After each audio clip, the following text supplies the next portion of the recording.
Hey tankers, and welcome back to World of Tanks with PR154, where every week we're showcasing ordinary tankers doing extraordinary things on our Twitch stream. Now what follows is a cut of one of those live reviews where we've had the responsible party on station to talk through what was going through their mind and down their barrel in the course of their game. Now if that's your jam and you'd like to submit a replay for consideration, then please drop it on the submission platform via the Discord server link in the description below. In the meantime, happy tanking, and please enjoy this video. Alright, so you are taking out the Tier 9 German light tank RU251, probably one of the better tanks on this entire tech tree. I think it's this one and the SP1C were the two tanks I actually kind of liked. The rest are middling at best, like the Leopard. Yeah, so your bottom tiered 10s over 9s on the Abbey map. So you've got that really nice HEP shell. Yeah, I've kind of grown more accustomed to using it on this tank, but I've also found that it has its drawbacks. The shell velocity is completely, like, horrible. And this tank has its own quirks too, where the ammo loadout is actually pretty small, and you can notice I have to go side on to get gun compression. This only has 6.5 at the front. Oh, okay. So you're getting maybe, what, 8 over the side or something like that? I get 10 over the side. 10 over the side, okay. Well, we can see where that could be useful. Now, we didn't actually see you next to any other light tanks, but this is a massive tank, isn't it? It's actually really short for some reason. Like, it's a pancake. So, its camera rating is like 45% of my build, so it's not an issue. Yeah, okay.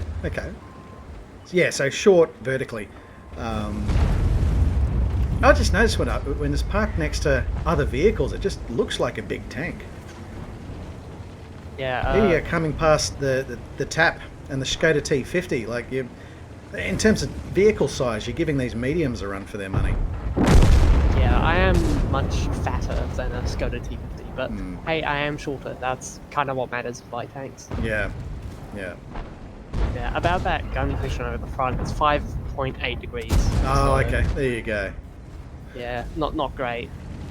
The nice hit of opportunity into the side of the object 705. A little bit of an out of position play from that vehicle, I would imagine. My read on RU251 is that it takes on a bit of an unconventional light tank playstyle. It's typical for a lot of German light vehicles. It is a light tank that's more characterised by its gun and its damage per minute potential rather than a passive scouting ability. Would that be fair to say? I mean, it's fair to say for this tank, but I think for most light tanks in this game, this is the sort of playstyle you should be playing them. Because, I mean, if you think about light tanks, you're thinking about the Manti, right? But this thing is what most light tanks are. Which is sort of, it exists.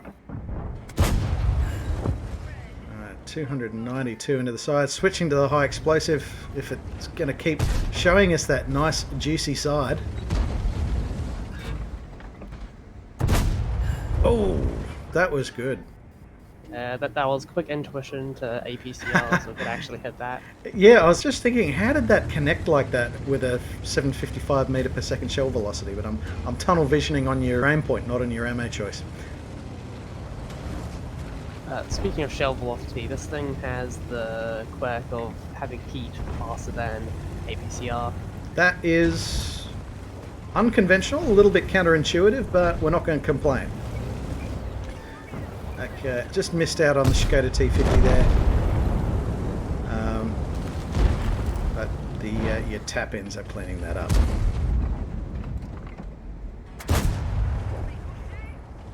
Yeah, that was a very weird shot there. The K91 has like a auto ricochet on its like rear thing. Okay. I don't know what it is, but that shot should have bounced.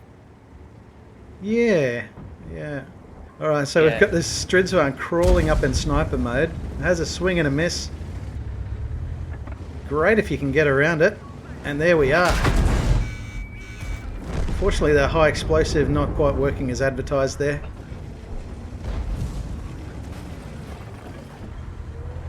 Yeah, luckily for me, like, instead of, distracted by me, the team picks him up. Yeah, I see the T10 has managed to land that shot fighting from hull down, so Nicely done to them. Alright, switching to the heat. But goes out of sight. Scores 6-8. Looks like a distinct hit point disadvantage. Hopefully, some shots into the rear of K91 PT will narrow that gap somewhat.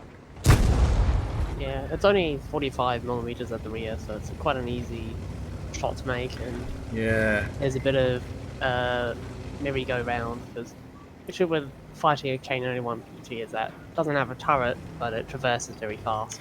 Yeah, I remember when it came out, part of the sort of promo literature was, hey, this thing spins faster than an E25. I think it was getting something like 45 degrees per second or something stupid on the hull. I think it's closer to 50. Probably is. So as it pokes you, it exposes the side to Leopard PTA. Artillery having a go. It's only one tank the difference now, but still, the margin's getting very tight. Yeah, that's where my, I think my arty thing showed that, like, I had physical, whatever arty skill it is. Right, yeah, the sound detection. It comes in really useful for essentially every tank that gets lit. Ah, definitely, definitely. Ironically, it's most useful for artillery. Like, I would argue it's more useful for artillery than Sixth Sense, but hey, you get Sixth Sense as standard now, so it's a moot point. Okay, so the tables are turned on the enemy team here. You're now outnumbering them 2-1, and by all accounts, you have the vision advantage.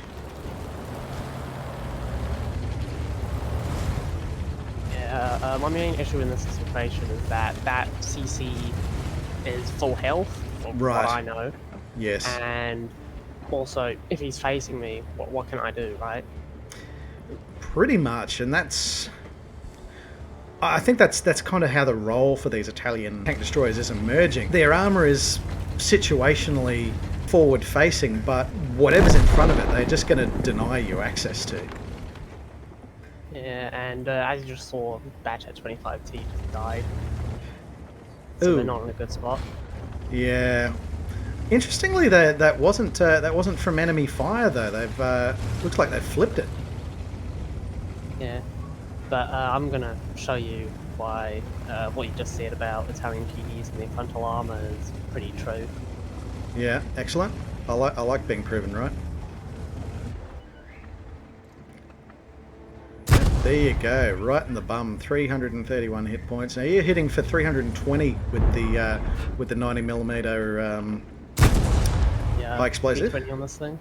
It's pretty good, decent.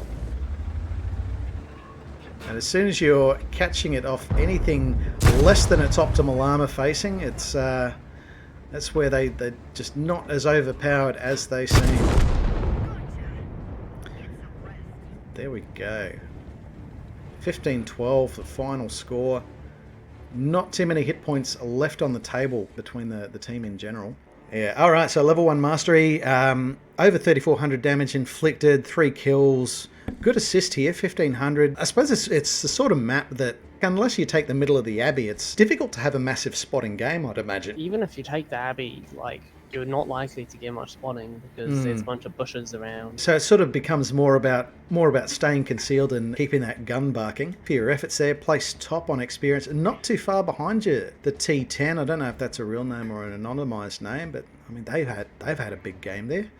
Yeah, whoever this T10 was is the reason why I succeeded, because I took one flank, he took the other flank. All makes the dream work. On the enemy team, wow, that M5Y is out to win medals there. Nearly 5,900 hit points inflicted, but it'd probably be a bit more of the outlier on the team overall. Still some solid performance though, but wow, fantastic game from their part. Looking to the detailed report, you'd actually turned a profit here as well. Granted, a bit of a consumables build, but yeah, 16k profit after, in spite of all that you had to do out there. So got to be happy with that. I mean, it's not hard to turn a profit when you're firing HE, which is cheaper than your APCR, and you're dealing more damage than your APCR for cheaper. Well, that is true. Thanks very much for swinging by and helping to talk us through this game. This is an interesting tank, and certainly a lot stronger vehicle than the one that follows it. Have you played the Flip Wagon at all? Nope, and I've also not played the one previous, the Tier 8. I skipped that. Yeah, But okay. I did play the SPIC, and I did enjoy it because it kind of plays like an AMX Elvis. All right. Well, I think I'm only on tier 6 for the German lights at the moment, so that's good. I've got something to look forward to. Well, thanks for swinging by and sharing that replay with us, and we'll look forward to having you on the channel again. I'll see you next time, PR. No worries. Take care, Helohel.